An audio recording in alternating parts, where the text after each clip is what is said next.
پاکستان تحریک انصاف نے آج اپنا امتحان پاس کیا۔ تحریک انصاف کے جو اراکین اسمبلی ہیں بڑی تعداد میں ہائی کورٹس کے باہر گئے، وہاں پہ انہوں نے احتجاج کیا عمران خان صاحب کی رہائی کے لیے۔ اور معاملہ یہ ہے کہ ہائی کورٹس میں عمران خان صاحب کے کیسز لگائے نہیں جا رہے۔ جب عمران خان صاحب کو سزائیں سنانی تھی تو آدھی رات تک عدالتیں لگائی گئیں، جیل کے اندر جو ہے وہ ججوں کو پہنچایا گیا۔ پورا سسٹم اسی کام پہ لگا ہوا تھا کہ جلد از جلد سزا سنائی جائے، تاکہ جتنی عمران خان کو سزا سنائیں گے اتنی لوگوں میں مایوسی ہوگی اور لوگ ووٹ نہیں ڈالیں گے۔ لیکن پھر لوگوں نے مسترد کیا اس سارے ظلم کو اور بربریت کو، اور لوگوں نے باقاعدہ نکل کر ووٹ ڈالے اور 8 فروری کو سارا نقشہ بدل دیا۔ اب اس کے بعد سے یہ نظام عمران خان صاحب کو اندر رکھنے کے لیے تمام حربے استعمال کر رہا ہے۔ پاکستان کا آئین بھی تبدیل کر دیا، وہاں پہ آئینی عدالتیں بھی بنا دی، پاکستان کی پارلیمان پہ قبضہ کر لیا گیا، سارے کے سارے سٹرکچر کو اور نظام کو تبدیل کر دیا گیا، بین الاقوامی سطح پہ کمپرومائزز کیے گئے، پاکستان کے اندر معدنیات تک اپنی جو ہے وہ گروی رکھنے کا فیصلہ کر لیا گیا۔ یہ سارا کچھ صرف عمران خان کو جیل میں رکھنے کے لیے کیا جا رہا ہے۔ تو کیا اتنے آرام سے عمران خان صاحب کو چھوڑ دیا جائے گا؟ عمران خان صاحب کے جلد اور آرام سے چھوٹ جانے کا ایک ہی طریقہ ہے کہ عمران خان صاحب وہ کمپرومائز کر لیں جو انہیں کرنے کے لیے پاکستان کے اندر اسٹیبلشمنٹ مجبور کر رہی ہے۔ اگر وہ یہ کمپرومائز نہیں کرتے تو پھر انہیں ایک عوامی تحریک چاہیے ہوگی، ایک طاقتور عوامی تحریک جس کے نتیجے میں بین الاقوامی دباؤ بڑھے اور عمران خان صاحب باہر آ جائیں۔ لیکن اچھی بات یہ ہے کہ لوگوں نے یہ ثابت کیا کہ وہ فسطائیت کے سامنے جھک نہیں رہے۔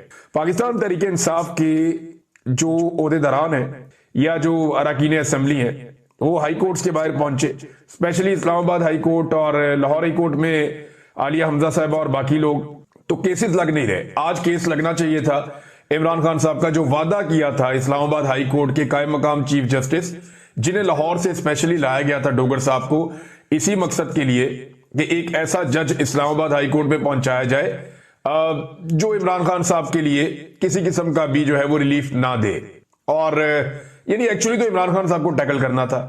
تو جج پہنچایا گیا اور ایک جونیئر جج کو لاہور سے اسلام آباد پہنچا کے سینئر بنایا گیا، اور پھر انہیں قائم مقام چیف جسٹس بنا دیا گیا۔ اب وہ قائم مقام چیف جسٹس کیس لگنے ہی نہیں دے رہے۔ وعدہ کیا ہوا تھا، اس ہفتے کا پھر نہیں لگا، اور اب ایک نیا وعدہ کر لیا انہوں نے۔ اور انہوں نے کیا کیا؟ ان کے دفتر نے ایک وعدہ کیا ہے اس احتجاج کے نتیجے میں۔ عمران خان صاحب کی بہنوں نے اور باقی لوگوں نے کیا کہا وہ بعد میں بتاتا ہوں، لیکن جو ایک بڑا امپورٹنٹ سٹیٹمنٹ ہے یہ ثاقب بشیر صاحب کا ہے۔ ثاقب بشیر صاحب کورٹس کو کور کرتے ہیں، بڑے سینئر جرنلسٹ ہیں، اور انہوں نے ایک جملے کے اندر یہ ساری کہانی بتا دی کہ ایکچولی ہونے کیا جا رہا ہے۔ دیکھیں، غور کریں آپ کہ 5 تاریخ دی ہے اب، اور وہ بھی چیف جسٹس نے نہیں دی، چیف جسٹس کے آفس نے دی ہے لطیف کھوسہ صاحب کو اور بیرسٹر گور صاحب کو، کہ جناب اب آپ عید سے 2 دن پہلے آ جائیے گا۔ 7 کو عید ہے پاکستان میں غالباً، تو 7 تاریخ کو پاکستان میں عید ہے، تو جناب آپ آ جائیے گا عید سے 2 دن پہلے 5 تاریخ کو، اور 5 تاریخ کو جب آپ آئیں گے تو پھر عمران خان صاحب کا کیس لگ جائے گا۔ اب یہ آفس کہہ رہا ہے، چیف جسٹس نہیں کہہ رہا۔ ممکن ہے اس دن چیف جسٹس چھٹی پہ چلے جائیں، اور یاد رکھیے گا یہ ڈبل بینچ کا آخری دن ہوگا، اس کے بعد ڈبل بینچ نہیں بیٹھنا۔ تو یہ پھر ہنگامی کیسز تو لگتے رہیں گے، لیکن چھٹیوں پہ چلے جائیں گے سارے جج، پھر معاملہ ختم ہو جائے گا۔ اب اس میں جناب ثاقب بشیر صاحب کہتے ہیں بیرسٹر گور اور سردار لطیف کھوسہ کے بقول 5 جون کو 190 ملین پاؤنڈ سزا معطلی کیس مقرر کرنے کی یقین دہانی قائم مقام چیف جسٹس کے آفس کے جانب سے کروائی گئی۔ یاد رہے کہ 5 جون جمعرات عید سے قبل اسلام آباد ہائی کورٹ میں ڈویژن بینچ کا آخری ورکنگ ڈے ہوگا۔ اگر اس روز نیب کچھ وقت دینے کی استدعا کر دے تو اس روز بھی کیس آگے نہیں بڑھ سکے گا۔ یعنی نیب والے آئے اور آخر کچھ بھی نہ کہیں، اور اگر صرف عدالت میں کھڑے ہو کر اتنا کہہ دیں جی تھوڑا ہمیں ٹائم دے دیں 1 دن کا 2 دن کا، یا چلے ہمیں نیکسٹ ڈیٹ آپ دے دیں، تو ڈبل بینچ نے تو اس کے بعد بیٹھنا ہی نہیں ہے، تو ڈیٹ تو جائے گی لمبی۔ لہٰذا عمران خان صاحب ایسے باہر تو نہیں آتے۔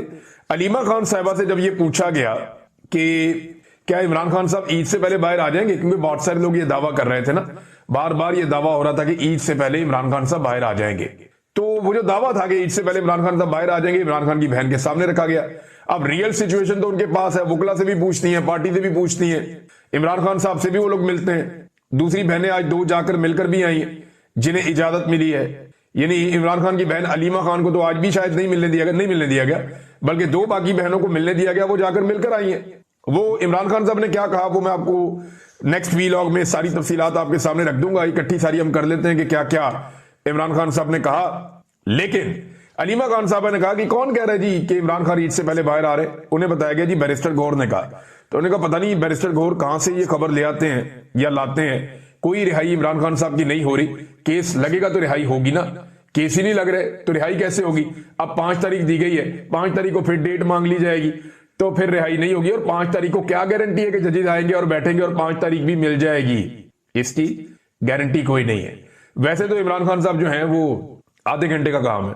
عدالت اگر کیس کو سنے اور انصاف کرے تو آدھے گھنٹے میں عمران خان صاحب کی رہائی ہو جاتی ہے. یہ عمران خان صاحب کی پارٹی کے تمام لوگ, ان کے وکلا, ان کی بہن, یہ سب لوگ یہ کہتے ہیں کہ یہ بہت آسان ہے.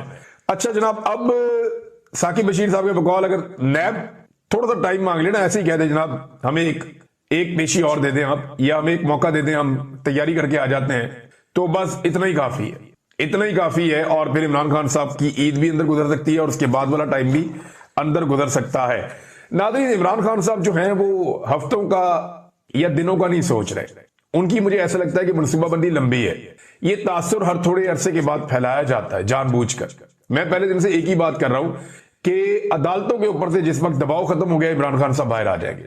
جس وقت عدالتوں میں انصاف مل گیا اس دن عمران خان صاحب باہر آ جائیں گے. انصاف عدالتوں میں تب تک نہیں مل سکتا جب تک کہ عدالتوں کے اوپر کنٹرول ہے ملٹری اسٹیبلشمنٹ کا, اور ملٹری اسٹیبلشمنٹ اس کنٹرول کو چھوڑنے پہ تیار نہیں ہے. تو عمران خان صاحب ایک بڑی تحریک کی تیاری کر رہے ہیں کہ پورے ملک میں بیک وقت ایک بڑی تحریک کھڑی کی جائے. اب یہ کیا وہ یہ کر سکتے ہیں کہ ایک بڑی تحریک پورے ملک میں عمران خان صاحب کھڑی کر دیں؟ دیکھیں, پاکستان تحریک انصاف یا پاکستانی جو ہیں وہ اس تحریک کے لیے تیار ہے. تو یہ بات تو ٹھیک ہے کہ مہنگائی کے ہاتھوں پسے ہوئے لوگ ہیں, پریشان ہیں بہت زیادہ. حالانکہ سب کو پتا تھا وہ پنجرے میں بند ہے, سب کو پتا تھا کہ وہ جنگلے کے اندر اس کو قید کیا ہوا ہے, سب کو پتا تھا کہ وہ باہر نہیں نکل سکتا اس جیل میں سے. یہی حال آج عمران خان کا ہے. اس کو جیل میں ڈال کے نا بڑے بڑے لوگ بڑکے مارتے ہیں, کوئی ادھر چھلانگ مارتا ہے, کوئی ادھر چھلانگ مارتا ہے, کوئی اس کے اوپر کیچڑ اچھالتا ہے, کوئی اس کی بیوی کے اوپر کیچڑ اچھالتا ہے, کوئی اس کی بہن کے بال پکڑ کے کھینچتا ہے, کوئی اسے اوے توے کرتا ہے, کوئی اسے گالی دیتا ہے, کوئی اسے ذہنی مریض کہتا ہے, کوئی اسے بدتمیزی کرتا ہے. تو یہ سارے لوگوں کی اوقات بالکل ویسی ہے, اور شیر بیٹھا ہوا انہیں دیکھ رہا ہے. وہ اندر سے ایک دھاڑ مارتا ہے اور ان کی دوڑیں لگ جاتی ہیں, ایک دھاڑ مارتا ہے اندر سے, ان کی دوڑیں لگ جاتی ہیں. فرض کریں اگر وہ شیر باہر آ گیا تو ان کے ساتھ کیا ہوگا؟ یہ چڑیا گھر تو کیا لاہور کی باؤنڈری سے باہر نکل جائیں گے. میں اس کی مثال دے رہا ہوں. تو ناظرین, یہ میں نے جو واقعہ دیکھا مجھے یہ سملیرٹی نظر آ رہی ہے.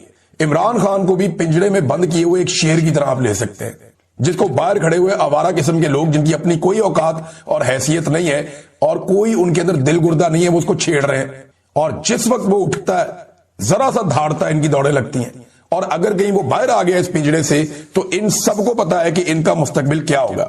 اور یہ جو باقی سیاسی جماعتیں ہیں نا, یہ جو آج مزے لے رہی ہیں, یہ کل کو پچھتائیں گی.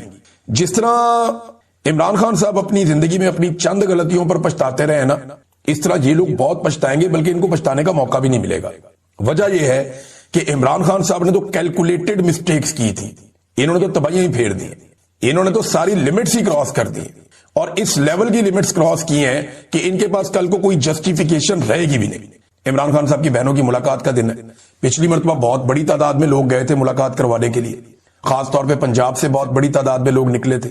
اب ٹاؤٹس دھمکیاں لگا رہے ہیں پہلے سے ہی کہ ملاقات نہیں ہونی عمران خان کی, ہم کروانے ہی نہیں دیں گے ملاقات.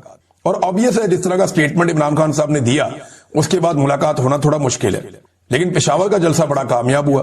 اب عمران خان صاحب سب سے پہلے تو پشاور کے جلسے کا ذکر کریں گے, اور پھر وہ ذکر کریں گے عاصم منیر صاحب کو ملنے والے استثنا پہ اور دوبارہ جو ان کی تعیناتی ہے اس معاملے کے اوپر بھی. لہذا کوشش شاید کی جائے کہ عمران خان صاحب کی بہنوں کو نہ ملنے دیا جائے.